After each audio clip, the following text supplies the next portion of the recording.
buenas a todos, chicos, chicas y chiques. Bienvenidos una vez más a la entrevista imposible. Si yo os dijera que nuestro entrevistado de hoy se llama Alfons, pues diríais Alfonso X el Sabio, Alfonso Guerra. No, este no, que no está muerto. Diríais no. Pero en este caso, si os dijera, en vez de Alfonso, os dijera Al Capone, seguro que de todos sería conocido, ¿vale? Ok, por tanto, bienvenido Al Capone a nuestro programa y gracias por venir de Ultratumba para estar aquí en la entrevista imposible. De nada, Jordi, al contrario, gracias a ti por desenvolverme del más allá. La verdad es que en el infierno es muy aburrido y hace bastante calor. Bueno, vamos a repasar un poquito tu infancia para que la gente se ponga en situación. ¿Dónde naciste y cuántos hermanos tuviste? Bueno, me vas a permitir que me quite el gorro, pues la verdad es que estoy un poco agobiado con él, así mejor. Según mis padres, nací en Brooklyn el 17 de enero de 1989. Soy hijo de inmigrantes italianos y tengo 8 hermanos. ¿Y a qué se dedicaban tus padres exactamente? Pues mi padre era barbero y mi madre costurera. Los dos nacieron en Angri, una pequeña ciudad en la provincia de Salerno, que para el que no sepa mucho de geografía, eso está muy cerquita de Nápoles. Bueno, ¿y cómo era la vida de un niño pequeño en el principio del siglo XIX? ¿A qué jugabais? ¿Cómo os divertíais en este caso? Pues como la mayoría de los amigos de mi barrio, querido Jordi, jugando a cualquier cosa, béisbol, escondite o a todo lo que se nos ocurriera. Pero la verdad es que mi verdadera pasión era el billar. En aquella época había muchos billares en todos los barrios y yo siempre que podía me escapaba a uno que había muy cerquita de mi casa, aunque no podía entrar porque era muy pequeño. El dueño del local me dejaba pasar siempre que me portara bien y no molestara, claro está. Bueno, y acabaste jugando de mayor, ¿no? Imagino, por defecto. Bueno, no solo acabé jugando, sino que alguna vez gané algún campeonato en mi barrio, cosa que hizo que cogiera muy buena fama. Fue mi padre al que convencí para que me enseñara a jugar, aparte de las jugadas que yo ya tenía ensayadas en mi cabeza. Y por ejemplo, en el tema de los estudios, ¿qué tal ibas? ¿Qué tal se te daba el tema académico? Bueno, la verdad, Jordi, es que nunca me interesó la escuela. Ya de pequeño hacía muchos novillos, nunca prestaba atención y me saltaba las clases. Hasta que me acuerdo que un día pegué a una profesora que me recriminaba mi falta de atención e inmediatamente me expulsaron del instituto. ¿Y no tuviste castigo por parte de tus padres o qué? Bueno, si te digo la verdad, era la intención de mi padre, pero dado que éramos 8 hermanos y en casa no abundaba el dinero, convencí a mi padre para que me dejara trabajar aportando dinero para la familia para poder menjar. ¿Y dónde llegaste a trabajar exactamente? La verdad es que trabajé en diferentes lugares, en una confitería, una bolera y en una fábrica de cartón. O sea, entonces por lo que se puede decir, fuiste un niño más o menos bueno, ¿no? Bueno, la verdad es que esta pregunta que me haces es bastante curiosa, ya que era muy difícil ser totalmente bueno en aquella época, pues siempre te acababas juntando con alguna banda, pero siempre para delitos de poca monta, ya que yo también trabajaba como te he comentado antes. Y en todo esto que explicas, ¿algún día llegaste a pensar en ser el gángster más temido? Bueno, no necesariamente, pero al venir de una familia italiana de joven era algo religioso. Por tanto, un día me acuerdo que le pedí a Dios que me diera una bicicleta cuando no acabó llegando de ninguna cuenta, de ninguna de las maneras, me di cuenta de que Dios trabajaba de una manera diferente. Entonces robé la bicicleta y luego pedí perdón. Quizá eso me dio una primera pista de mi talento. Pero entonces, ¿cómo te introdujiste en el mundo de la delincuencia? Bueno, pues en este caso, pura casualidad, pues yo delinquía de vez en cuando y aparte frecuentaba mucho los billares, que allí es donde se cocinaban las ideas para pequeños atracos o pequeños hurtos. Tuve la suerte de que uno de los gángsters de la época, de los jefes del barrio, el famoso Johnny Torrio, se fijó en mí y me acogió en su seno. Y exactamente, cuando hablamos del mundo del AMPAL, ¿qué significa exactamente que un gángster de verdad te acoja en su seno? Bueno, pues un apadrinamiento en todos sus sentidos. Iba con él a todos los sitios, te enseñaba el oficio en su máxima esencia, pero sobre todo lo que yo más valoraba, querido Jordi, eran sus consejos. Bueno, y de todo lo que significa ser un amigo de un jefe de Lampa, teniendo en cuenta que verías todo tipo de situaciones, me imagino, eh, ¿por qué eran sus consejos lo que más valorabas? Bueno, por varias razones. Perdona que me vaya quitando y poniendo el sombrero, pero como soy un gánster hago un poco lo que me sale de los huevos. Yo siempre había tenido un carácter más bien violento, para que nos vamos a engañar. Johnny Torrio era 17 años mayor que yo, pero era la antítesis de mi forma de ser. Tenía un carácter reflexivo, prefería la diplomacia y las alianzas que no a la violencia, pero tampoco le temblaba la mano a la hora de pegarle un tiro a alguien, si es verdad, si no había más remedio. Ok, o sea, entiendo que cuando te refieres a los consejos significa que te enseñó que antes de apretar el gatillo es mejor un buen diálogo o una buena estrategia. Bueno, pues tal como tú lo dices, Jordi, así fue. Pero eso me iba a mí al dedillo, pues yo era de carácter más bien al contrario. Primero disparaba y luego, una vez muerto, preguntaba. Y en este caso, por ejemplo, ¿cuáles fueron tus primeros encargos, digamos, como joven mafioso? Bueno, mis primeros encargos, si no me acuerdo mal, principalmente eran palizas por encargo, que no se pagaban muy bien, por cierto, pero era el asesinato en aquella época se pagaba a $100, que es lo que a mí más me gustaba hacer. Y si se puede decir que ahí empecé a ser un delincuente profesional. También tuve una época de extorsionador, también de guardaespaldas. Se puede decir que en líneas generales toqué muchos palos, como decís ahora vosotros. Si tuvieras que dar una cifra de personas que murieron gracias a ti, ¿qué cifra aproximadamente me darías, Al? Bueno, ante esta pregunta que me haces, tendría que fraccionar los asesinatos entre directos e indirectos. Bueno, en este caso explícate un poco mejor porque pareces un matemático en vez de un gángster. Venga, va, explícate un poquito mejor, por favor.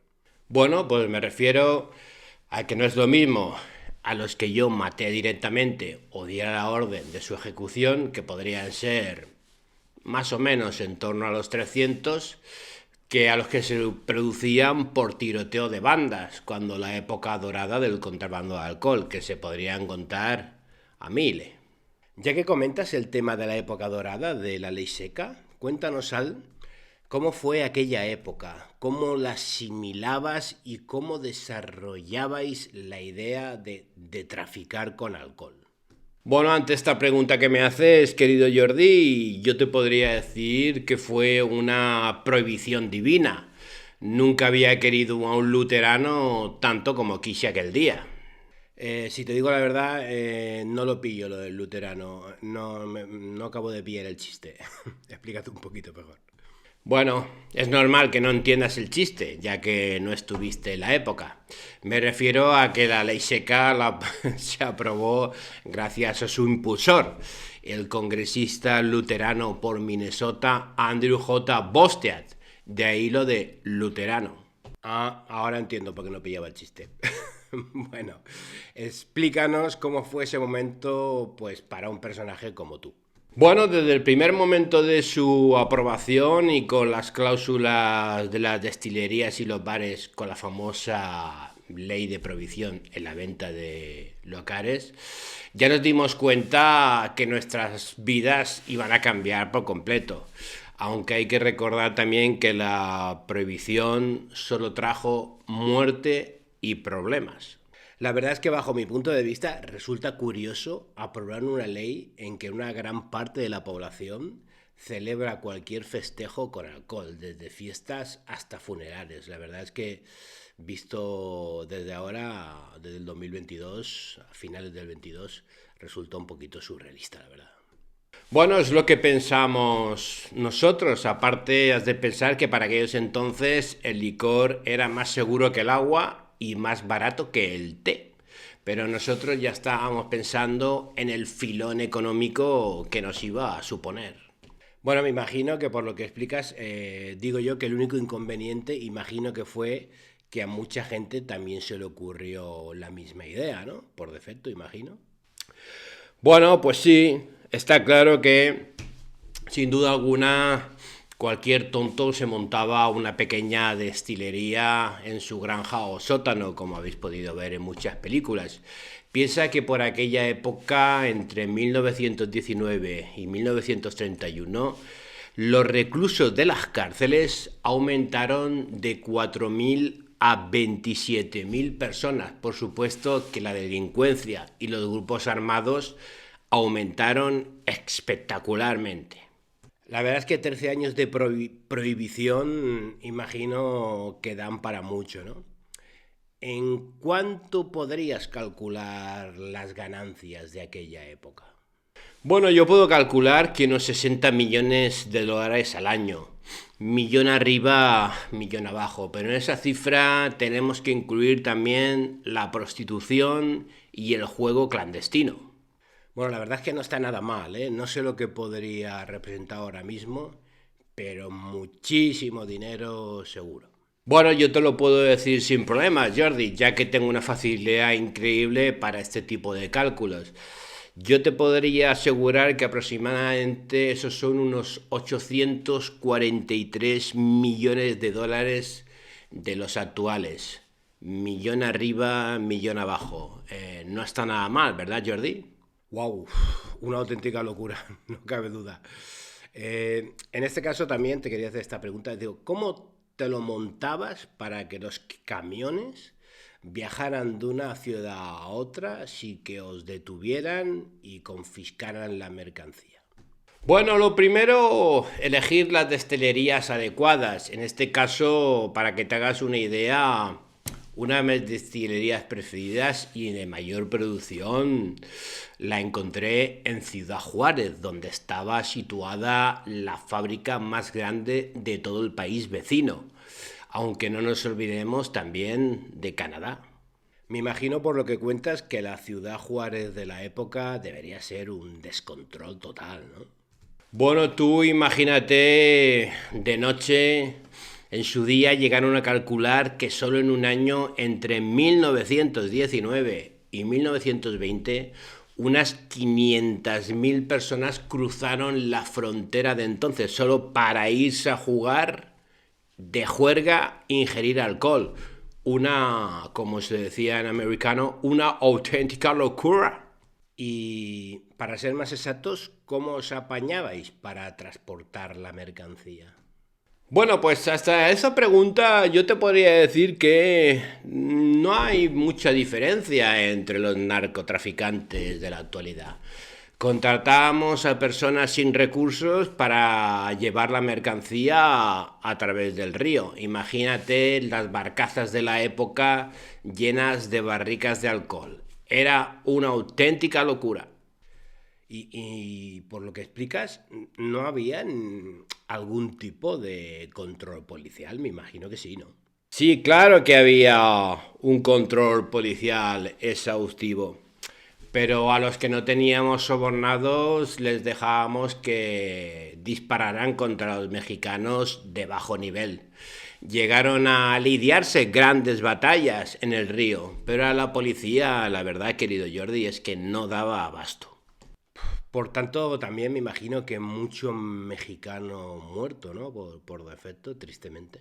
Sí, imaginas bien, mucho mexicano muerto, pero En las batallas y guerras siempre hay daños colaterales. A veces les despistamos con una pequeña barcaza para ir de un lado al otro, para luego poder pasar con barcos más grandes.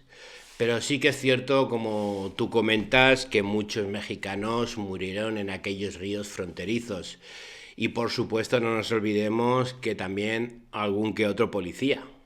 Al hilo de todo esto que hablamos, Al, ¿tú crees que la violencia que existe actualmente en Ciudad Juárez es un daño colateral de lo realizado en vuestra época? Bueno, sin duda alguna, personalmente no tengo ninguna duda que así fue. Ahora el alcohol se llama marihuana o cocaína, pero no hay duda que fuimos los pioneros, sin duda alguna. Pero principalmente hay que tener en cuenta que Ciudad Juárez y El Paso están separados por un río que se llama el Río Bravo, y a muy pocos kilómetros de Estados Unidos. Al igual que Canadá, fue totalmente lógico que la actividad delictiva empezara por allí. Bueno, eso tiene mucha lógica, la verdad, ¿no? Y, por ejemplo, una vez llegaba la mercancía a Estados Unidos, ¿cómo lo hacíais para transportarla por todo el continente? Porque si algo tiene Estados Unidos, Al, es extensión en kilómetros cuadrados, ¿no?